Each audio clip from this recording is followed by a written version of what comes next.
Now I'm very excited. Welcome back. One of our favorite and most knowledgeable guests when it comes to handicapping college basketball, Mr. Kyle Hunter from Hunter Sports Picks. You can follow Kyle on Twitter at Kyle Hunter Picks. Kyle, welcome back, man. It's been a whirlwind of a winter, but here we are. We are like at the end of February already, my man. How are you? Man, it is crazy. It goes so fast. We're this close to March Madness. It's just a few weeks away. College basketball's on center stage now. You and I have been paying attention to college basketball for a long time, Kiev, but some people just kind of getting in there after the NFL and the NBA was on the All-Star break, and now we got a lot of attention being paid to these college hoops games. Oh, without a doubt, man. It's the handles went up for sure on these college basketball games, and it's going to keep going up into March Madness. Everyone's going to have brackets. There's going to be all these fun games, and everyone's going to think they know more than everybody else as usual. But it's fun to talk about, man. It's fun to get perceptions, and you always have disagreements, which is fine. And things can get a little tricky for people when it comes to these big games.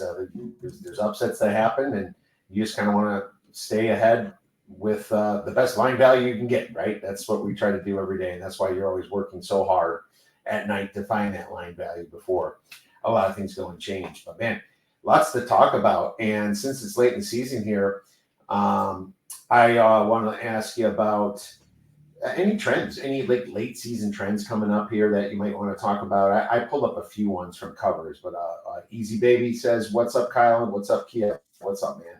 Glad you could join in today, man." Yeah, what's up, man? I've seen you on the Bet US College Basketball Show as well. If you have any questions, feel free to put it in the chat. We'll try to cover a couple of the games that you're interested in as well. But yeah, Kiev, I think it's been more of an over year. The overs have done better than the unders so far this year. We've kind of talked about that, I believe, kind of off the air. Like there's been a lot of fouls called this year. Efficiency is pretty high for offenses based on the way this game is being officiated. It has kind of normalized here of late. And Kiev, that, conference tournament season is usually pretty decent for under bettors. I wouldn't go based just on the long-term, long season trends here. I do think that, the home dogs haven't done as well as some people would expect here this year in college basketball. But late season, I do have some trends here I want to share as far as what's been good consistently. I kind of like to look. We don't want these trends that do really good one year and the next year they just completely fall apart. Trying to look for some consistency. First off, we look at late season, and I guess this is very late season overs between two teams who aren't very good. So, Kiev, we think about this a little bit. You're a team that's middling or bad team. It's the very end of the regular season. What do those games mean to you? Because the only games that really matter to you after that are the conference tournaments, because you're not going to make March Madness because you're not very good unless you win your conference tournament. So you pack it in those last 3, 4, 5 games of the regular season. Some of the smaller conferences are in those last 3 or 4 or 5 games. So pay attention to the schedule. But game 28 or later is what I've got for this query. With mediocre or bad teams, I went ahead and put this so that it would be fairly broad. Less than 60% win percentage for both teams. So they could at least be mediocre teams, decent teams, or worse. The angle does get better for the worst teams. So keep that in mind. But totals of 137 or lower. So it doesn't work as well if you just go in there and you bet, over 160 because two teams are playing badly. We know, Kiev, those really high overs, all it takes is one stretch of not scoring and you would lose that one. But 137 or lower with teams of 60% or lower win percentage, 339 and 251. That's 57.5% to the over. The thought here is the teams don't care too much. There's going to be less defense. People are still happy to score points. I mean, who doesn't want to pad stats? So I think that's a good angle. It's consistently. I'm looking at the chart right now, Kiev. It's one year after year. So did you say less than 60% winning percentage? Yes. On that query? Okay, you can see teams like West Virginia, that would fit that. They're 9-17, a bad team, but you know what? Probably they think a little more NBA like. It's like, okay, I'm not going to play some defense, but I want to show some offense, show some dunks, try to get some fast breaks. Maybe they're quicker to run the court to get that quick turnover, rebound, long pass, and make that fast break score, Kyle, rather than staying back and rebounding themselves. So that's a great point. I mean, there's a lot of teams that fit that bill. Oklahoma State might be one of them. They're 12 and 14. They tried to play some defense throughout the year, but just their last game against Cincinnati, 156 total points, and against BYU, it went to 176. So this is kind of just showing you that some of these teams are just caring a little bit about what's scoring, and maybe it works for them sometimes too. So keep that in mind. Another thing that you can look for is just coaches that kind of gave up. Now, I didn't want to query on this, but there's some teams that with some pretty bad coaching, and I have to throw Michigan in there. Michigan is a massive fade team probably right now. I don't have to say that. I've talked about that earlier in shows, but Juwan Howard, I don't know why he's not being fired mid-season like Holtman. It makes no sense to me. He should have been gone, and now they still have McDaniel being suspended on his away games. They just lost the guy for the season. I think it was Terrence Williams, or was it? It was one of the big names, Nakamura. It was one of those two that hurt himself, right, Kyle? And so they're going to be a big fade team, and this team might have kind of given up until the conference tournament as well. Yeah, they've had some suspensions where that McDaniel was suspended just for road games. That was a weird setup. Now the injury, Michigan. It seems like they could have one good game here or there, but I don't think I would consistently trust them.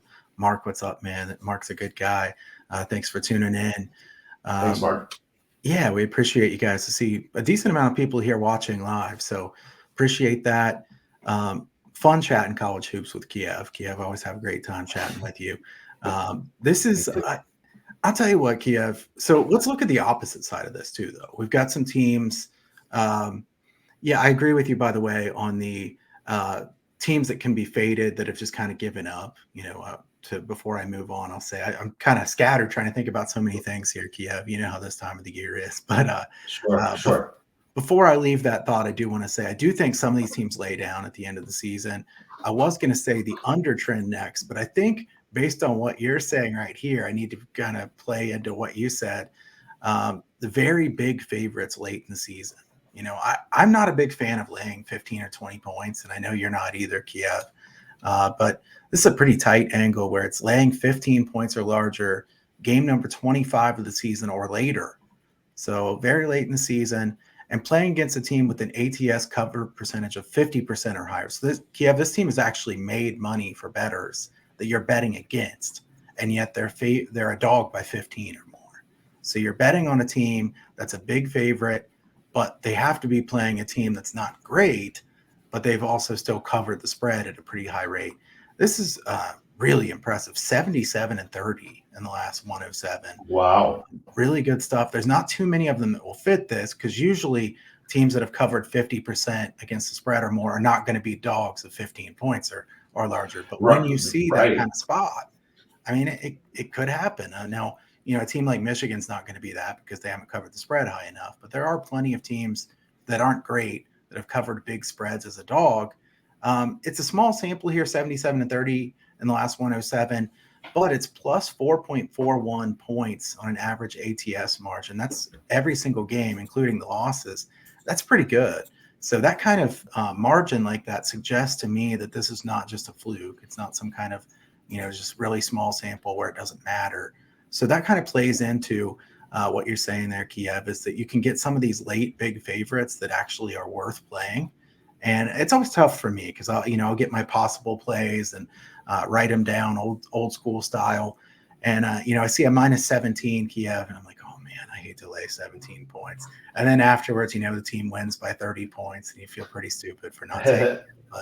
But it is something that you shouldn't be just scared off from the huge numbers late in the season because these can work out pretty well. I'll just go on into the other one that I had too, Kiev. Sure. We talked about late overs. Let's also talk about late unders between two good teams. So I was really interested when I ran this query a little bit ago, Kiev. The late unders between two good teams have done far better in games with lower totals, which is kind of interesting. If you filter it just by totals of 137 or lower, that's about 55% against the spread, with two teams who are 60% win percentage or higher. If you include the really high totals, it actually goes down to like 51 or 52%. So I'm kind of curious what your thoughts would be on why the lower totals would actually be better to the under there. Just I would think usually it's just elite defenses playing against each other in a spot like that. But what do you think about that one? I totally agree. It's the end of the season, so these teams are vying for positions in their tournaments as well as possibly the big dance, right? So they're good teams, and the totals are being that the totals are lower. They play good defense anyway, so it just gets more important. As it's like that championship game total that was it's a really good trend to the under in championship games, and actually many sports. The defense steps it up more. The offense a little bit more jittery, but the defense travels, and the defense they play more defense. If you're really trying to win games, that's when defense comes in, and you can see that in the NBA too. So, does that sound like a logical explanation to you? Yeah, I think it's it's you would also get a lot of the games in here where it's two teams like playing for a conference title. Maybe that's the game that decides who's going to win the regular season. Those are huge games for these teams. You're usually not going to be playing for a conference title if you don't have a good defense. So it kind of filters out those teams that just outscore teams with the really ridiculous high scoring games. But I think it's interesting. So in general, I think my biggest takeaway is bad teams late in the season, bet the over. Good teams late in the season against each other, bet the under. Obviously, that's not just something I bet blindly, but I'd be really careful if you're betting two teams that have won, a third of their games and you want to bet a low under. That's a pretty dangerous thing because late in the season, they could be quite a bit different than they were at the beginning of the season. Yes, 100%. And real quick, Easy Baby 1988 says, seeing smart money on Baltimore, Baltimore, Maryland Retrievers, I believe. And I'm pulling it up. He said, you all agree. I don't see. I'm looking at the spread numbers. It looks like it's a little bit more towards Maine, so I don't see why that would be. If there was more smart money on the money line, I would think it might affect the spread some, but it just depends upon the book. But Kyle, any quick thoughts on that question? That's a game that I didn't look at too in depth. UMBC and Maine is a pace war. Maine wants to play slow, win with defense. UMBC is just about as fast as anybody. They're jacking a ton of threes. Lots of variance in a game like that. So if you bet UMBC on the money line, I wouldn't blame you just because I could see lots of different ways that game could go. It's not a game against the spread that I would be terribly interested in betting on. Yeah, I'm not. Unless there's an injury that I'm missing or something. And a lot of these injury sites, they do the best that they can. I mean, look, there's 362 teams. It's not easy, even for the sites itself. And they just collect data from Twitter and places like that, and it gets compiled. But I'm not seeing any reason for it. So unless you know something, I don't. But if you ever know something, please tweet at me or DM me. I'd love to know what you know. Sharing information is always a big thing for me. So. That's good stuff. But no, I'm not seeing any injuries either for Maine. I guess Keelan Steele, but he's going to miss a month. I don't know how much he plays. I don't really watch a lot of Baltimore games, but that could be affecting it right there. So one of my sites did pick that up. Let's talk about Friday slate a little bit, Kyle. Actually, you know what? Before we get into Friday slate, I always like to talk about this. Buy low, sell high. Buy low, sell high is fun because you're actually looking for value before the value comes. You're looking for it before the lines come out in some sense. So we'll do a few buy low and a few sell high teams. So for buy low, I'll go first, Kyle. Sometimes my guests appreciate that so they can kind of know exactly what I'm talking about. And I don't always mean futures. I just mean for the next couple games of betting. Kansas, believe it or not, I think they're somewhat buy low. And are you laughing, Kyle? You had that one. That was on my notes too. Okay. Well, that it's always a good thing when I line up with a sharp man like yourself. So there we go. Kansas 17th on Ken Palm. I mean, just too much talent and too creative coaching. It's crunch time. It's blue blood time, right? Kansas is really picking it up and just showing that they finally could win away at Oklahoma. They're playing some defense. The color is fantastic. KJ Adams is good. Dajuan Harris is doing good. And Hunter Dickinson, man, it's time to shit or get off the pot, buddy. He had his greatest years when he was a freshman, believe it or not, in Michigan. But now he's kind of a little bit more of a role player. But the man is huge at 7'2". And if he just kind of takes a little bit more of a leadership role, in my opinion, play a little bit more defense, this Kansas team could go all the way to the Final Four simply. So yeah, one of them was Kansas for me. And nice, definite matchup against Texas at home, a team I don't like, and a team against BYU coming up, who's a fake team. Ole Miss is the next one after last night's loss. So they were a sell-high team for a while, Kyle, but now it's 70th on Ken Palm. I think they need a few big wins here coming up. They know that they've been, I guess, disregarded, somewhat disrespected, but let's face it, their non-conference was nothing, and their best win is now Florida. And they need a couple big wins. They got South Carolina on deck. They got Alabama on deck, both at home. So believe it or not, Ole Miss is going to be one of my buy low teams. 70th and Ken Palm. I think they're more in the 40s or 50s. I'm not so sure they're 70th in the nation, Kyle. I know they don't play a lot of defense, but they do have very good offense. And believe it or not, number 3 might shock you a little bit. Arkansas State. And Arkansas State, I mean, if you looked at what they've done lately, it's been pretty good. Arkansas State, believe it or not, at home. I mean, we always like the home road splits, and we look at those, and that's been the biggest topic probably of the betting year. But they're 145th on Ken Palm. They shoot 61.1% effective field goal at home. They won 5 of their last 6 games, and the one they lost was to James Madison, finally giving James Madison a game. They only lost by 4 points at home against James Madison. So they have an interesting game tonight at Troy. And then they have South Alabama on deck. But this team is kind of, picking it up at the right time. I think they're a little bit more dangerous than people think. So those are my buy low teams, Kyle. Who are yours? Kansas was one of mine, so I'll start there. I think it's funny with all the team Kiev that, I had two of each written down, and that's one of the ones that we matched. I guess for Kansas, what I would add is, bet against Bill Self and Kansas at the end of the season at your own risk. We've seen this many times before. Yeah. Kansas is done. They're not good enough. The end of the Big 12, they win a couple games that people didn't think they were going to win, and they're still up there to tie for the conference lead or something like that. So, I'm not sure what they're going to do as far as the conference standings, but they're 11 and 15 against the spread. And I think that this is a good time to buy low on Kansas because, Self is such a good coach. Kansas has plenty of talent. I trust them here late in the regular season and when it comes to tournament time. So I think now is a good time to be looking to bet Kansas. The other team I had, Kiev, a little more under the radar, but obviously people know them as well. How about Furman? Remember Furman from last year when they won the first game against Virginia there in the NCAA tournament? Furman is 9 and 15 against the spread so far this year. The Paladins, a good veteran team. They've been here before. They just barely lost to Samford on Wednesday night. Samford's been really good this year, so they gave them a good game, covered the spread there.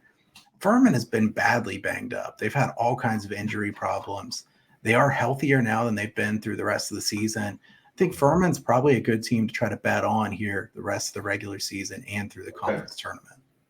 Oh, I like that one, Furman. Yeah, that sticks out too. So good stuff on there. Let's move on to sell high teams. And I'll let you go first. I don't steal any one of yours, Kyle. All right. Well, you briefly mentioned this team when you're talking about Ole Miss. I'm going to go sell high on South Carolina. They're 18 and 8 against the spread. This is not me saying South Carolina is not a good team. It's me saying I think the market has them pretty highly rated at this point. Paris has done a great job with this team. Good coaching.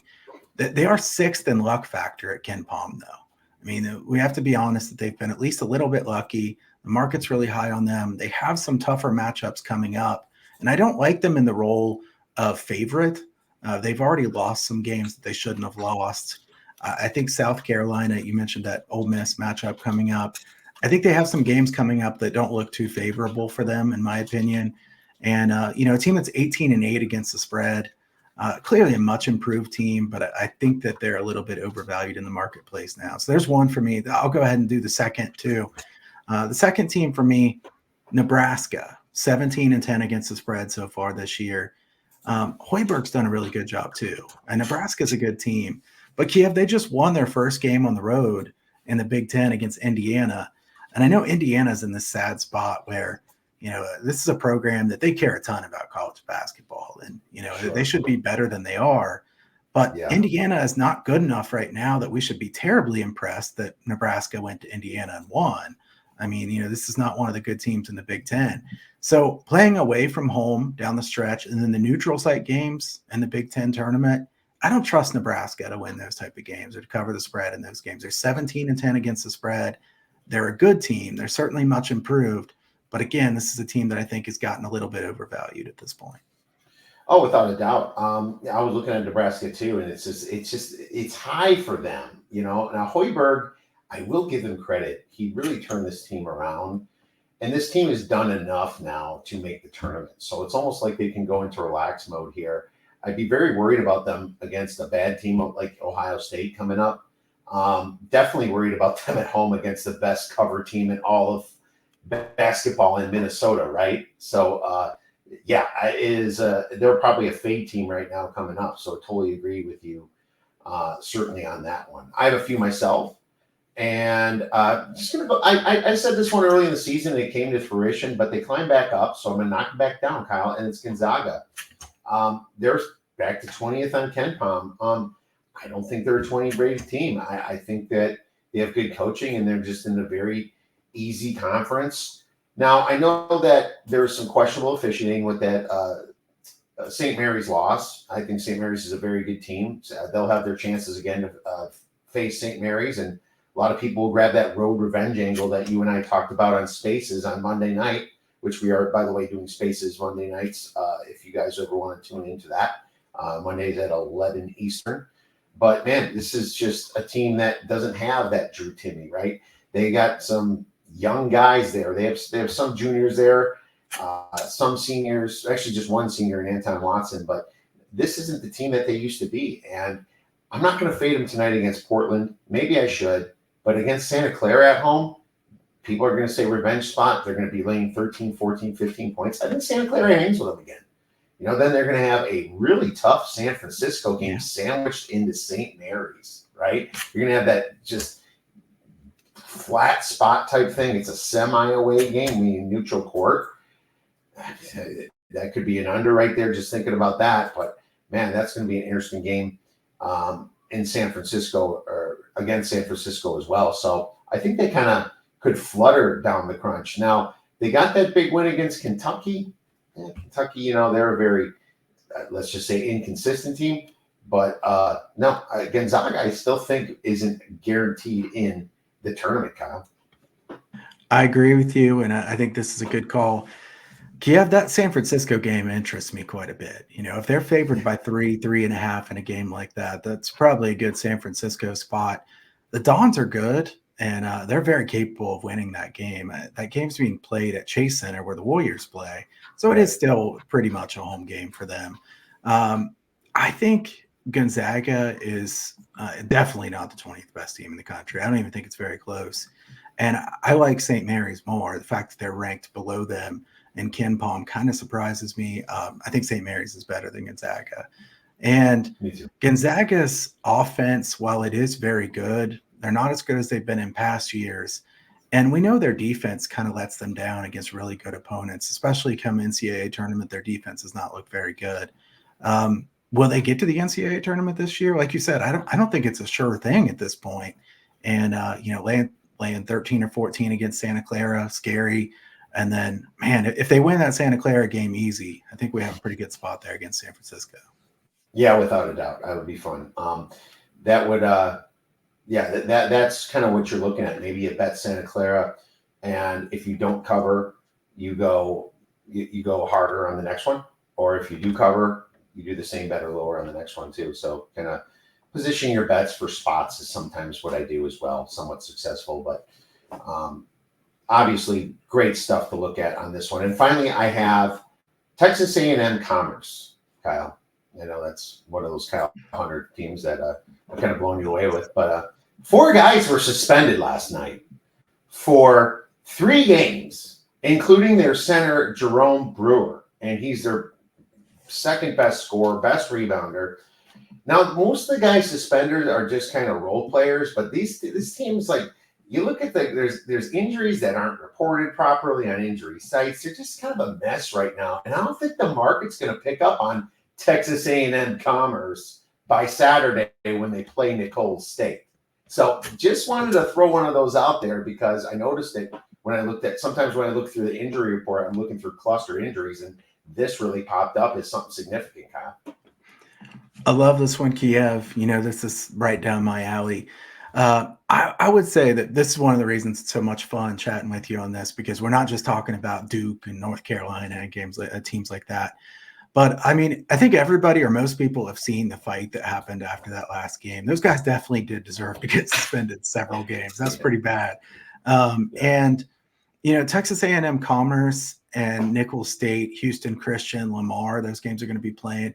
Kiev, I'm pretty confident that a lot of the odds makers are just going to copy Ken Palm's number on that one. So if they do, I think fading them is a good spot. So I really like this one.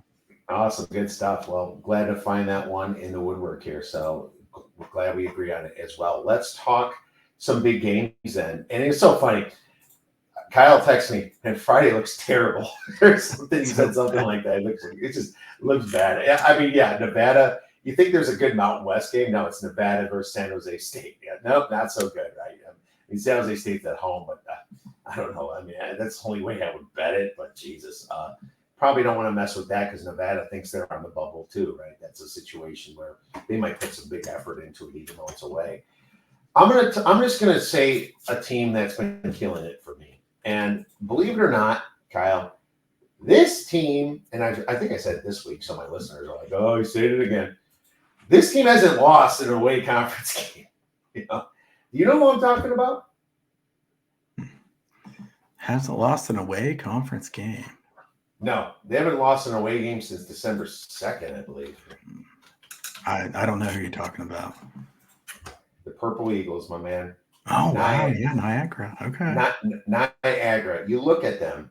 Every single away game since their loss to Syracuse, which they covered, by the way, back on December 21st. I know they covered because I bet Syracuse, so I remember that. They have won away. I mean, every single – it's not that they didn't cover. They covered and won every single away game, which is very strange because they lose to Siena at home, 359. They lose to Manhattan at home, 344. They lost to Iona at home by 3 recently. But they've literally beat St. Peter's on the road, Fairfield on the road, Quinnipiac on the road, Iona on the road. It's just an amazing trend that's been going with them. And I've been on them the last 4 bets in a row away. I'm probably not going to go away because they're on the road against Canisius on Friday. Ken Palm has them losing it by 1. I hope they're dogs by 1 because I'll be all over that baby, Kyle. Man, that's a good one. I have noticed Niagara has been covering spreads a lot lately. I didn't realize they hadn't lost a game on the road there. Canisius doesn't have some great home court advantage either. And Kiev, I think I've said this one before on here. The MAAC road teams have done better in that conference than any other conference in the country. So I'm going to watch this one now, Kiev. I hope this is -1 for Canisius. I don't think it probably will be, but even Niagara -1 or something like that, I think that'd probably be a good look there in that one. The only game that kind of stood out to me as kind of interesting, Kiev, was Kent State and Akron. I mean, that's a big rivalry game. Kent has not been very good this year. They've underachieved. These games can get really chippy. We've seen fights in this game multiple times in the past. I tend to think Akron wins that game, but let's see how many they're favored by. Maybe the under. The first game, both teams shot better than they usually do. So I don't think we see 1.2 points per possession out of those teams again. So Akron and Kent under is my lean, but I will be fair and say, I looked at the Friday slate and I was like, wow, this is really bad. I'm looking forward to the Saturday games a lot more. Without a doubt. I mean, Akron's ranked a lot higher, but I remember losing this overtime last year, and in overtime, Akron lost, and they didn't cover because of overtime. One of those overtime beats. I was on Akron last year in this exact spot. I was pretty upset about it. But they do get Kent State at home, and they're going to be the favorite now. So maybe one to watch for the fun, but I'm not sure if I'm going to bet it. Akron does play some defense. Kent State they used to be more of a speed team. They're actually a little bit slower this year. A little bit. I guess they lost a lot of players from last year, probably, Kyle, right? Does that make sense? They're a better team last year. Yeah, the other thing that Kent has had trouble with this year, I mean, they're like about the shortest team in the country. I mean, they just don't have any big guys. So, the defense is not nearly what it used to be, but I just know intensity will be super high there. Also, opponents are shooting 81% from the line against Kent State in the conference. I mean, that's kind of ridiculous. We've talked about free throw luck in the past. I mean, everybody's not going to shoot 81% from the line. So I think that one stands out a little bit. Yeah, definitely. That's definitely a fate free throws there for sure. Well, let's move on to Saturday's slate, the big day for betting. And I'm going to start right out with the best game, if that's okay, Kyle. Houston versus Baylor, at least the number one ranked game on on Haslametrics. One thing I like about Haslametrics is, he ranks the games by, power, really. And you see the top teams always in the best games. But here we are. Houston versus Baylor. I'm guessing Baylor's going to be about a 3-point dog at home, Kyle. Total is 137. I faded Baylor against BYU last night. Or was it the night before? One of those. But now I think I'm going to come back because I don't like Houston away. This is a big spot for Baylor. And it has a little bit more meaning for the Bears, Kyle, because LJ Cryer, LJ Cryer, he won a championship with Baylor as a freshman. He was more of a role player then behind Mitchell and what's his face, but he played a role, and he played with Baylor, which Baylor was a good team. Just kind of went from amazingly good, just absolutely holy cow, to a good / great team. And he did a senior transfer to Houston. It was probably amicable, but when it's in Baylor, I think it means less to LJ Cryer to go back to his home where he. If he could retire, he'd retire Baylor Bear. He wouldn't retire Houston Cougar. I think it's more bigger on the guys that lost him. They're going to be like, well, LJ Cryer, we're playing against LJ, right?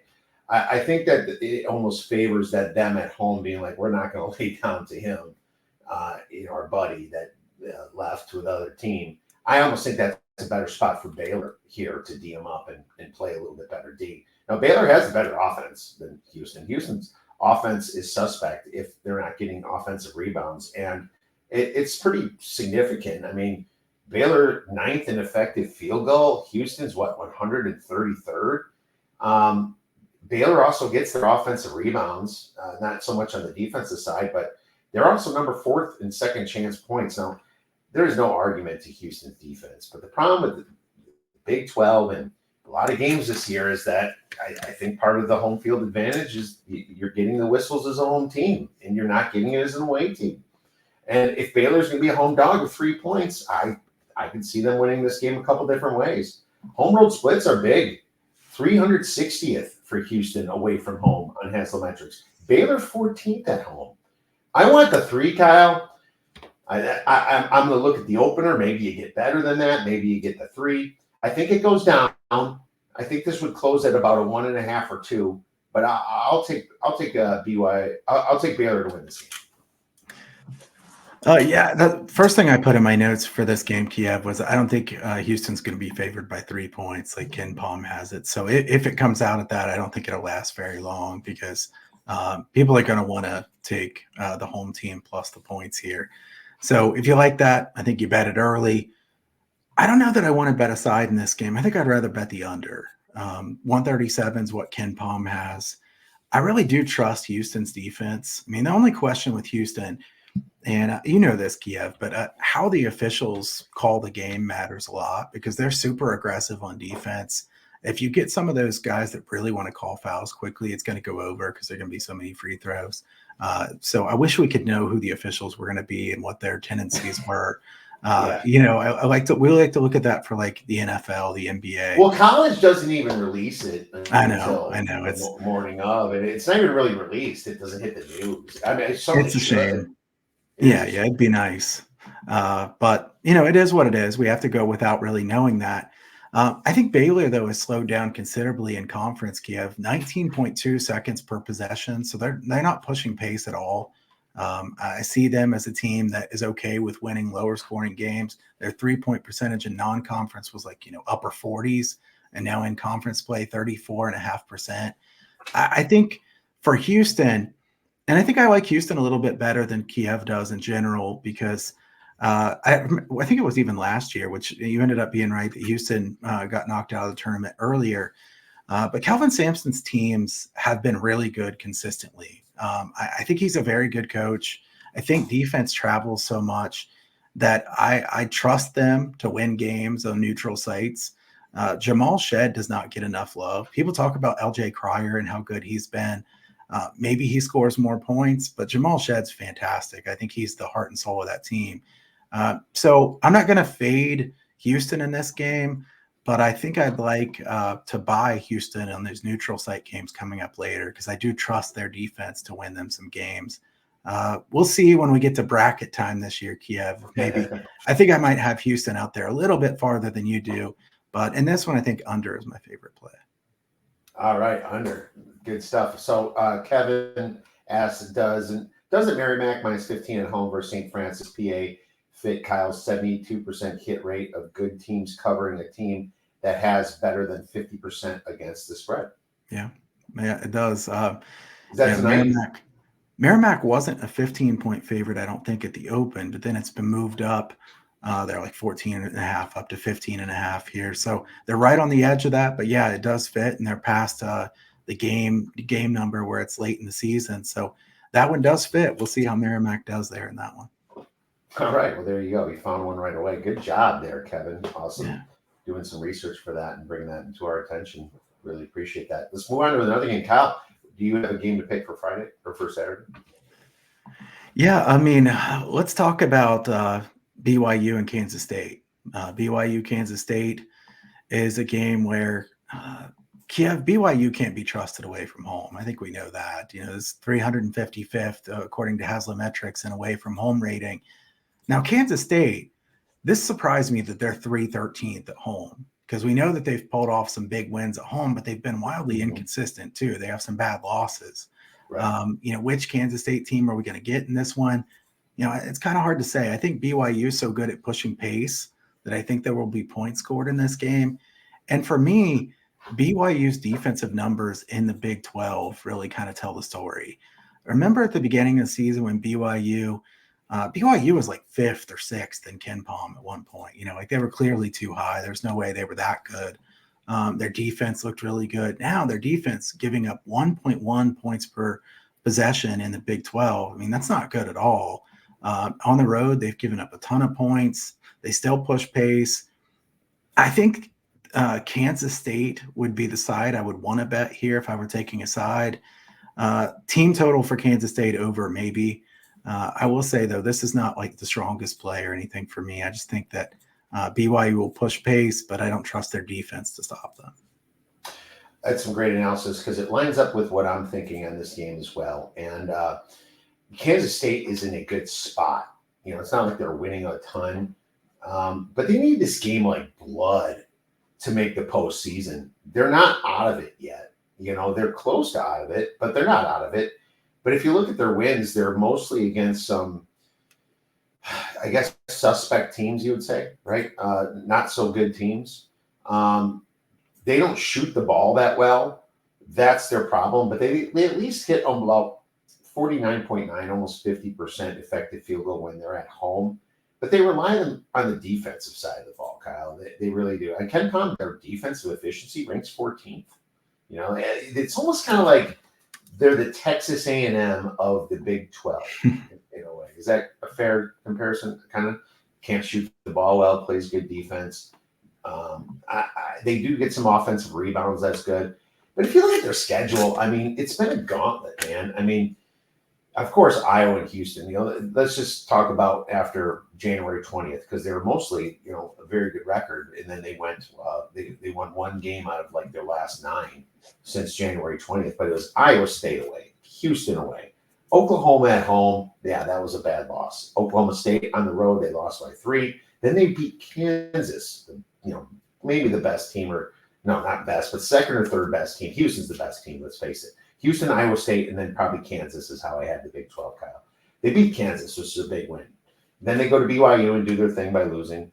But that loss, Kyle, was only a 6-point loss. I mean, going to Provo and only losing by 6 points is kind of saying something. They lose a very tough last-second shot on Saturday at home to TCU, and then they lose to Texas on the road. Big spot for Texas. This is all Kansas State for me. And they do have a few small advantages. I think near proximity, they should be able to they should be able to score a little bit against BYU. And Kansas State, they defend the 3 very well. BYU is third in taking over 50% of their shots are threes. So if you're feeding into what Kansas State does well, ranking 4th in adjusted 3-point defense on Hasla, you have a good shot. So there's a few matchup things that I really like about Kansas State. Even though they're not the greatest shooting team, they can get some offensive boards, get some good second chance shots. And the spot, there is no bigger spot for them. This is they need this game or they're completely out, Kyle. So I'll be on Kansas State probably for maybe a little bit better than what you're saying for a sizable play. Not max play, but a medium play. Yeah, Kiev, I think it is a great spot. They lose several close games in a row. They got to win this one. Then they got coming up West Virginia, a winnable game at Cincinnati, who's been a bit inconsistent. I mean, it's not out of the realm of possibilities that they could get a little streak going, but they have to win this game. And it's interesting to see some of the others projecting a line a little bit bigger than 3. So, if this gets up to 4 or 5 points here on Kansas State, I'd have to bet them for sure. Oh, that would definitely be wonderful. I know that game we talked about before, Hasla has it at 4 and Bart Torvik has it at 5. So that's why I was kind of hoping for a 3 for Baylor, but I'm not sure if that. I still think you're right. I think this gets hit and goes down pretty quick. Well, the last game I picked was USC versus UCLA. Kyle, you want to start on this one? Sure. Kiev, you want to trust USC? I mean, if you want to trust USC, then I'm going to let you trust USC by yourself here. I sure don't. I mean, I don't think UCLA is a great team. So I wonder what I don't know what Torvik or Haslam projected this one at. I'm kind of curious. Maybe you can even look at that one. I'll look it up. Yeah. Mm-hmm. But 4 is what Ken Palm has.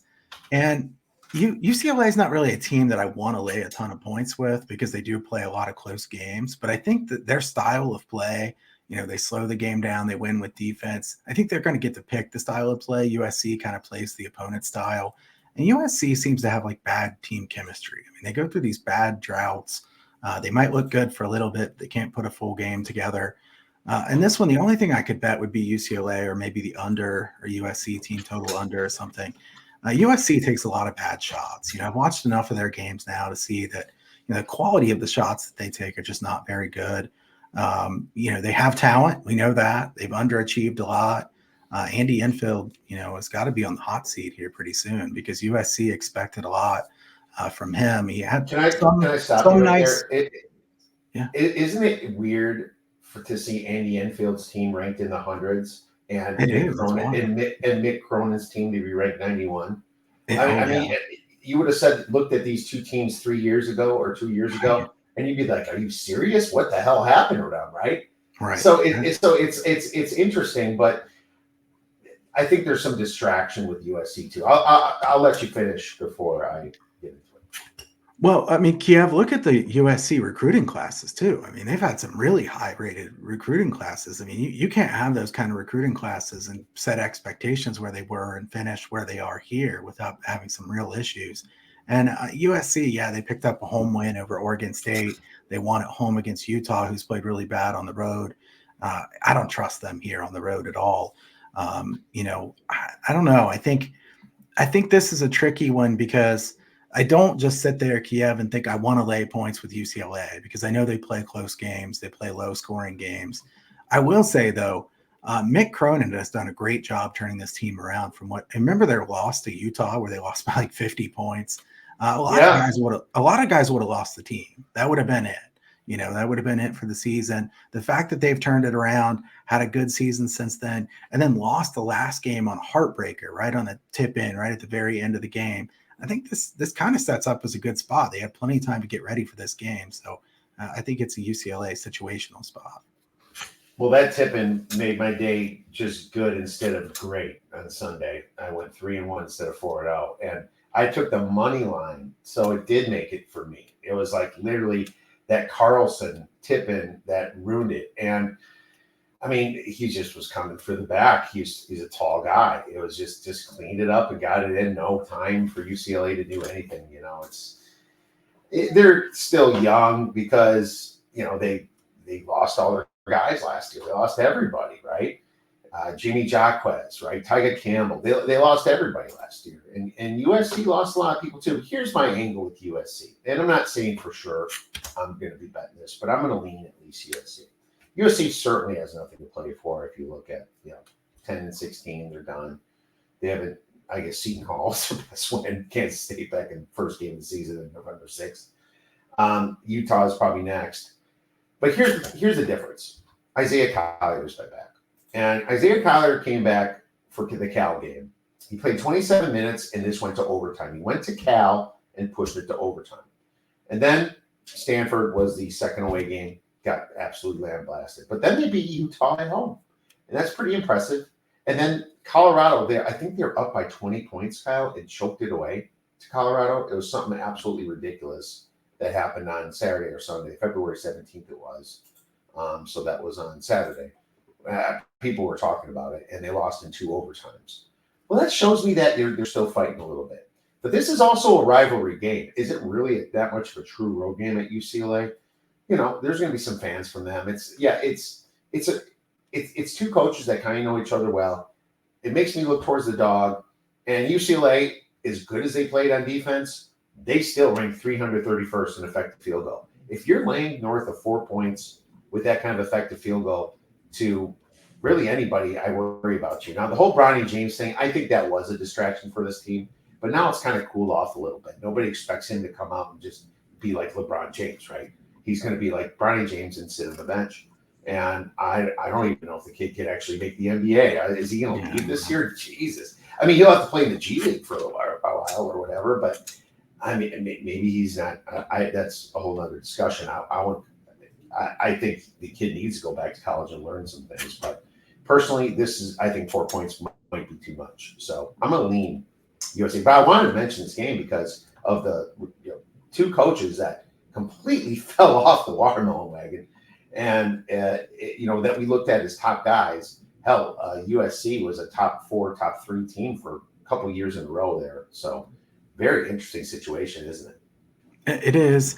And I see, 4.5 or 5 projected some places. I don't think I can lay that many points, Kiev, but I don't know. I mean, if I don't bet it, I'm going to root for you on USC, but it just worries me to back USC. I don't trust them. They had a 16-point lead there against Colorado with like 15 minutes left in the game. Colorado's been terrible on the road. You know that. So blowing that game hurt quite a bit. I don't know. This would have been a great game in the past, and now, it's kind of an under-the-radar game. By the way, do we have the cojones to play Washington State tonight? I mean, against Arizona. I mean, they've been just playing amazingly, right? Yeah. But, I mean, Arizona is a pretty good favorite, but it's not like an 18-point favorite. It's like they're at home, and Arizona has just been lambasting people, and they lost to Washington State. But, I mean, if Washington State is really the 34th best team, you would play it. But I'm not sure if they are either. Just wanted to throw that out there for a game tonight. Yeah. I don't think I would trust Washington State there. I do think Washington State's a good team, very well coached, but it's a pretty good spot there for Arizona. So, want to do some hodgepodge then? Unless you have another game that you circled, Sure. let's Yeah. talk Let's about go. some hodgepodge. UConn Villanova. Nova was a fade team for me. They bit me a couple times. I did play Butler the other night, and Butler just. That's one team I just haven't won on, and I got to stay away from Butler. It's tempting. But I think that the problem with Nova is they're not really that big inside, and that plays into what UConn's good at with Klingon. He's 7'2". He is an absolute force inside. When Samson Johnson's in, he's a force inside. And Nova, God, they rank 358th in block percentage on offense, getting blocked, and only 282nd on defense. It's like, what kind of answer are you guys going to have for away against Klingon? This was interesting because they did play them well against UConn in the middle of the season. They lost by 1 point. They kind of hung there. They uglied up the game a little bit, but this almost is like a spot play for UConn, but you're going to be laying 9 or 10. This is probably the second best game, if not the first best game for Saturday. What are your thoughts? I think maybe under. The possessions in that first game, 59 possessions. So Villanova wants to play slow. UConn can play at any pace and win. I think that's what makes them good. They can win those high-scoring games. They can win the low-scoring games. Doesn't really matter. In general, their pace is pretty slow. But 59 possessions in the first game, they actually shot fairly well in that game. If we see a 135 or something like that in this total, I think I would probably lean to the under. As far as the side, Kiev, I don't like betting Villanova games too much because I think they're one of the most inconsistent teams. They have some really good wins. They have some really bad losses. Which Villanova team is going to show up? Is it going to be the one that lost to Drexel or Penn? Or is it going to be the one that, beat Creighton on the road or, I don't know, or beat North Carolina? So as far as the side, you also could argue that obviously this is a fantastic bounce back spot for UConn off of that loss. So I don't know about the side. I think I would take UConn, but we'll see. If it's already if that's going to play into the line, which it probably will, then in their 12-point spreads, I would look more towards the under. That's for sure. Because the under is not always looked at like that. So, that's. Unfortunately, the under is going to be 133, 135, something like that, maybe. Yeah. So, that makes sense. Another weird situation: Auburn at Georgia. Auburn finally, just a terrible performance against Kentucky, and they had a week to think about it. Now they have to go to Georgia. Georgia's a good home team, but they choke at the end. Just one of those Auburn or nothing, probably for me. I don't know. I see a lot of high variance in this game too. Auburn was getting a little high up there too. They might be a top 4 team. I would probably say they're a top 8 team. I don't know. It's just interesting how we would rank these teams, man. I think Janai Broome is so good on defense that it's really helped that team a lot. But their offense, away from home, they haven't been that good. Do we really trust Auburn and neutral sites when you get to the tournament? I don't know. Pearl hasn't been tremendous in those spots in the past anyways. Auburn has been fantastic at home. Obviously, they lost the game to Kentucky, but they'd been blowing out everybody else. I don't think I can lay 9 points with Auburn in this game, though. Georgia's a pretty talented team with some nice wins. They won against South Carolina. That was they won on the road, at South Carolina there in that one. Then they lost at home to them. They've been pretty inconsistent. I don't know what I'm going to get from them. 146-ish total. I don't know. Do you bet under? It's hard to bet a Georgia under. They push pace, not very good on defense. Oh yeah. If they're hitting threes, they're on. If they're not, then it's under. It's just it's tough. Can I bring up another game here? Yes, please. Okay.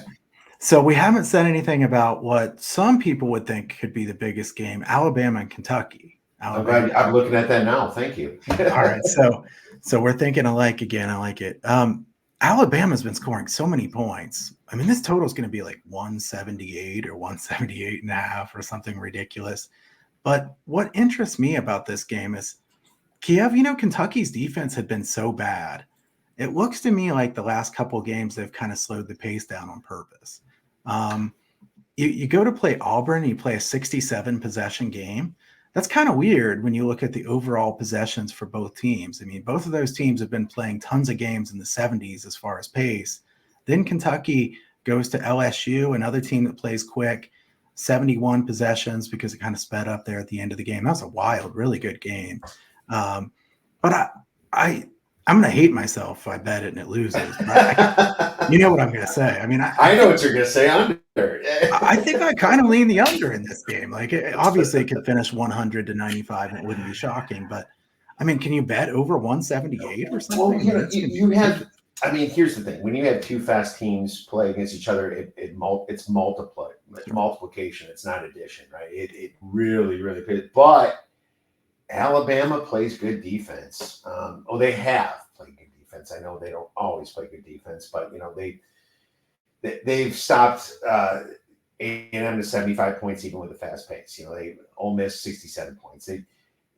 Their defense definitely took a hit, but I looked at them as playing pretty good defense, at least in the beginning of the season. Kentucky defense has improved and their pace went down. So it says to look at the under if you look at recent trends. I bet you if we pull up the Bart Torvik stuff on them, it does show a pretty big curve.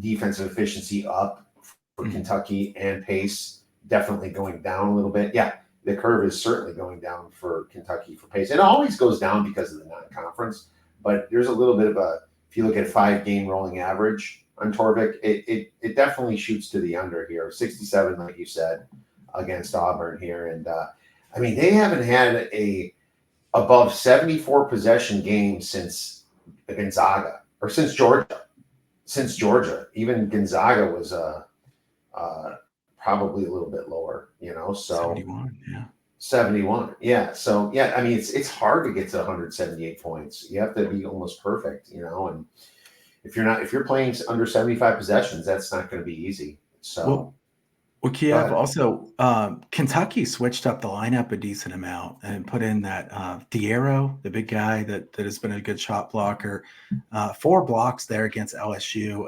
I think he is limited offensively compared to some of the other guys, but he's so good defensively. It helps them quite a bit. I guess I'm curious too. What do you think of the side in this game? I mean, so Bama's probably going to be favored at Kentucky. Yeah, I guess. I mean, Kentucky doesn't really lose too often at home, do they? That's where they've been very good. The losses were really away. They haven't lost one home game since Clemson back on November 28th. Yet they haven't played anybody at home. Their toughest home SEC game was Florida, and it went to overtime, right? Or sorry, I was looking at Alabama. Alabama's actually the one that loses away. So Kentucky, they lost a good Gonzaga. That's it. Now I would say I'm going to stay away from the side. Yeah, I would stay away from it. Yeah, I have no reason. I can see both teams winning, a little bit more variance with the speed, right? Yeah, I think I stay away from the side too. I mean, do you want to lay points at Kentucky? Probably not. Kentucky's upside's still really high. I mean, it wouldn't shock me if Kentucky makes a run in the tournament. Still a very good team. Yeah, sorry. So when I was looking at Alabama actually being on the road, that's where they do lose. So they did lose at Auburn and at Tennessee. But the truth is like that's Auburn and Tennessee, 2 top 7 teams. Kentucky is not exactly a top 7 team. So yeah, I would stay away from the side of this one. Saturday, there's Iowa State is another weird one. I mean, they're going to be massive spread against West Virginia, but this is just another big team that just lost. Now, granted, they lost to Houston, but it's funny. You see Auburn, UConn, and Iowa State all coming up losses from their last game for their big situation here. Here's an interesting one. North Carolina at Virginia. And according to Haslametrics, it's a 3.5 point spread. Man, Virginia burned me a couple times recently. I was kind of on them as a buy low team, and then they were actually at their peak. Sometimes that happens. You mispredict them a little bit, and they lost to Pittsburgh at home. They only beat Wake by 2 at home, and they lost to Virginia Tech away. Now Virginia is a really good home team, but I mean North Carolina, dude, it's like you were just looked at as a Final Four team at the end of January. Then you lose to Georgia Tech, you lose at home to Clemson, and then you lose away to Syracuse. Now, they did go home and beat Virginia Tech. I could only look to North Carolina. Ken Pom has it 4, though. I don't want to lay 4 points on the road either. Yeah, I would lean North Carolina in this game. I think Virginia has been bad enough in several of these games. You lose by 11 at home to Pitt, 49-47 against Wake Forest, really slow. I don't think it's too likely that they can hold North Carolina to a really low number. So they're going to have to score a decent amount of points here. I have to lean North Carolina in that game. It just depends. If the refs are calling fouls on Virginia's really lockdown defense, then yeah. But if they're not, they could just knock. And this is what Virginia does. They knock people off their games, and with that amazing defense. And it's easier to, like you always say, Kyle, it's easier to slow teams down more than speed them up. And North Carolina would like to speed them up, but it's probably going to be a little bit slower. And if you get into their confidence, that's where Virginia can try to get that big win. Interesting game. Probably stay away from it, but I would also, if this gets in the high, middle, it says 130, but if this gets to 133, I might look towards the under here. I think Virginia can slow them down or not score. That's what you're hoping for, not score, right? That Virginia doesn't take a lot of threes, right? They're 30th in 3-point percentage, but they're only ranked 309th in attempted threes. If they're not taking a lot of threes, I mean that's where it goes under, Kyle. Yeah, I mean, I don't think I'd bet the total in that game. It's such a pace war. It is easier to slow teams down than it is to speed them up, especially if you're the better team. I don't really think they're the better team, so probably a pass on the total there. Okay, fair enough. Let's talk about Sunday's slate a little bit then. And I also gave you some hints on some of my, buy low, sell high. Probably looking at Kansas, obviously, can't hint for Saturday. Sunday, man, there's some great games on Sunday. Marquette Xavier is going to be interesting. Marquette's at home. You got Michigan against Ohio State. What is Ohio State now that they fired the coach? One that I wrote down was Creighton versus St. John's. And, St. John's was kind of a fade team lately, but now what is Creighton after this big win against UConn? Because Creighton, if you look at some of their stuff, they've faltered themselves in bad positions, losing to Providence away, they went to overtime against Seton Hall away, and they lost to Marquette away. That's fine. But that home loss to Butler was really weird. I think they did figure it out, though. But now they're going to St. John's away. And Rick Pitino, I don't know if you saw some of the news on him, dude. He said some really bad stuff about his kids. Like saying this guy can't do this can't do that. I don't want to even repeat necessarily. I can't remember exactly, but yeah. I mean, dude, what do you think about this? St. John's is going to be a 3-point home dog to Creighton. What do you think? This is a really interesting game. When you said that we were going to talk about this one, I thought about this one for a little bit because Kiev Creighton would have been a buy low team for me before they beat UConn. We did talk about Creighton on Spaces earlier this week. Like you said, on Twitter, X, we do this Spaces there on Monday nights. So definitely tune into that if you're interested. I think Creighton has a really high upside, but Creighton has been wildly inconsistent. I mean, if you look at consistency, I was pulling it up on Haslametrics, they're 326th out of 362 in consistency. What are you going to get from Creighton? I mean, you're coming off that massive win. I think Creighton is better than St. John's, but I don't know how is St. John's going to respond, because I did see, Patino was just trashing them. I mean, that was definitely more than usually you'll see coaches, say a few things just to try to fire up the team. I think that was pretty excessive. It was, and I don't know how this guy with so many bad check marks against him can keep getting good jobs.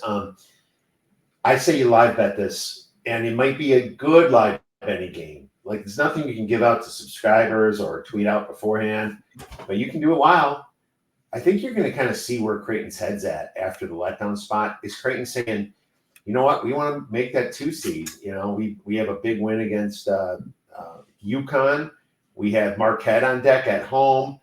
You know, we can keep rolling here, or is this total letdown? You're going to find that out in the first 5 minutes. And what's way more important, you're going to find out what St. John's is about how they're reacting, because maybe this does fire them up and they listen to Pitino, or maybe these kids are being like, give them the big middle finger. And I think just the first couple of points, even not even 5 minutes in this game, might be a good decision. You know, it's just so interesting coming off the letdown on one side and coming off the coach insulting you on the other side.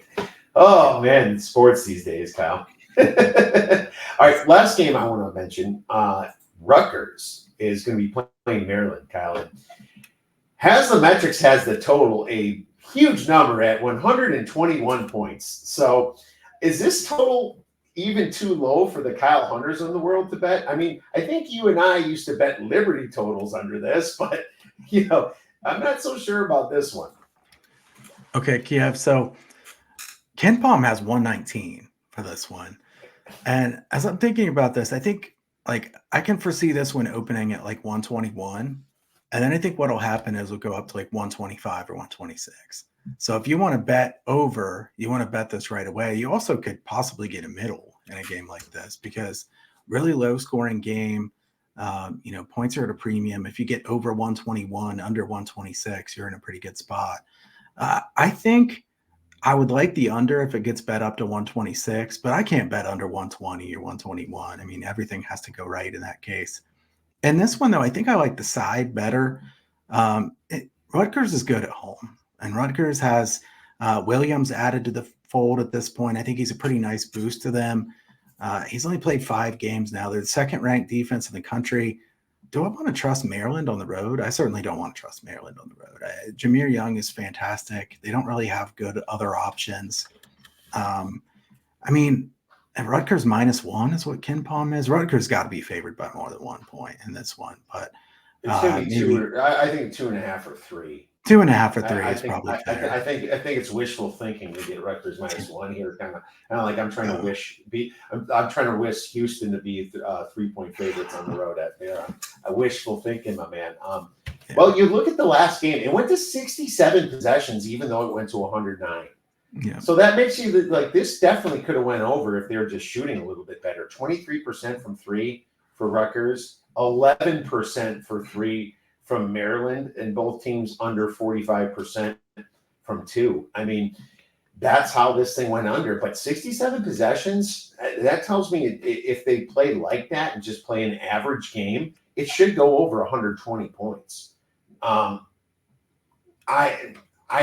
would say that's a great call. I say bet the over early, and if it goes to 124 to 125 and you have a 3 to 4 point middle, go for the under. Maybe you can double up on that. You eliminate that possibility of losing your full bet. You just lose a little juice on that one. But that is a positive EV situation because you got 3 points in the middle there. I don't care what anyone says. Any under that low of a total with a 3-point middle is definitely a positive EV situation. Now, Rutgers has a player that they've been playing with a couple games now. I forgot the name. Williams. Yes, Williams. Yes, and he wasn't with the team for most of the year. I think he wasn't eligible, right? Yeah. Transfer. And yeah, he was a transfer, and then he's been doing pretty well for this team so far. You know, Jeremiah Williams, right? And yeah, he didn't play until February 3rd, as a matter of fact. And once he played, they rip up 4 wins in a row against Northwestern. That loss that Maryland had at Wisconsin, that was like an 8-point game. And then they went to Foul City. Wisconsin kept missing. They had 3 threes in a row, and they almost won that game. And so that's not going to happen again. Maryland is a bad road team. So even though they covered against a really weird Wisconsin team, I hate to say, Wisconsin's probably a little overrated too. I would say that Rutgers -3 is what I would like. I would go up to 3 personally if I was going to play this side. But it's going to be interesting because Sunday is actually a halfway decent slate because it's bigger than other ones. There's no NFL.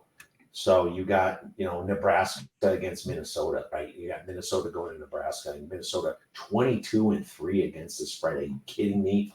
That is, we'll see what they do tonight. Then you got some of the obviously smaller conferences playing. Wichita State against Temple. You got that game. You have Michigan State against Ohio State. And I already mentioned Marquette versus Xavier. So there's some pretty good games. Oh, South Florida against SMU. So South Florida last week was my buy low team, and I'm glad I bet them on Sunday. But SMU is interesting because they're ranked way higher than South Florida. They have SMU as a road favorite. I don't think that's going to happen either. But this could be a place to pick off South Florida, close to pick them, Kyle. Yeah, I think about the Rutgers game again, real quick. It depends on how Rutgers plays against Purdue tonight, too. I mean, I kind of hope Rutgers just gets blown out against Purdue. Me too. Because I'd love to see 1.5 or 2 there against Maryland. I think that'd be pretty good. As far as the others, South Florida has been a great story. Abdur Rahim's a tremendous coach. Remember what he did last year at Kennesaw State, to turn it around so quick at South Florida with some of the same guys. Fantastic stuff. And I think the American Conference is better than most people think. There are several pretty good teams there. Florida Atlantic, obviously still capable of doing big things. You got South Florida up there playing well. SMU, Charlotte's a good story. Some good teams, some great games there in the American. It's interesting because they lost teams like Cincinnati and UCF to the Big 12, yet they're still maybe better than the Atlantic 10. It's interesting to see these guys rise up, right? It is. There's several conferences like this. Think of the Mountain West. The Mountain West is better than some of those power conferences this year. I don't think there's any doubt about that. And some people are still going to say, well, the Mountain West has been bad here and there, in past years. Mountain West is pretty good. So I think the Mountain West will do better than some people think in even the big dance this year. It's interesting to see the movement year to year. But yeah, people thought the American Athletic would suck this year. And they lost some of the best teams for sure, but they're still a good conference. Oh, without a doubt, my man. Well, that's all the time we have. We broke down a whole lot of games. Hopefully you got some information, but if you want the best of what Kyle has to offer, make sure you check out Kyle. And Kyle, where can we find your great information and plays? Yeah, you can check out everything over at huntersportspicks.com, my website. Got a free picks newsletter as well. I haven't been putting out too many of those, but going to pick that up here. And I'm also going to do some contests come March. So free contest for some cash prizes. Sign up for those. Not sponsored or anything, Kiev. I just said people are like, who's sponsoring this? This is from my budget. That's fine. I just kind of want to have some fun with it. But I will say that, usually I've done well in March. So hoping to do well again in March. And it's been kind of an up and down season for me. I started good, then had a horrible slump. I've been doing better here again lately in general, but kind of up and down, streaks and slumps. You know how it goes, Kiev, but working hard, up a little bit on the year. Looking forward to March. You can go over to huntersportspicks.com. Also, if you don't follow me on Twitter, at Kyle Hunter Picks. And like Kiev said, check out the spaces that we do on Monday nights. I feel like there's some pretty good information shared there. Make sure you check that out. We have a great time on Spaces, and Tuesday's been a pretty good slate of college basketball coming up. But more importantly, man, these Monday Spaces, we're going to be very busy during March, but I expect that we're still going to be doing some. So you're going to get some of the information that we have that we studied all day on Sunday after Selection Sunday. And for the big conference tournaments coming up, these Mondays are going to become more and more important because we're going to be talking about some futures as well as some money line rollovers coming up into it. So Kyle, thanks again, my man. We'll be texting this weekend. All right. Thanks a lot, Kiev.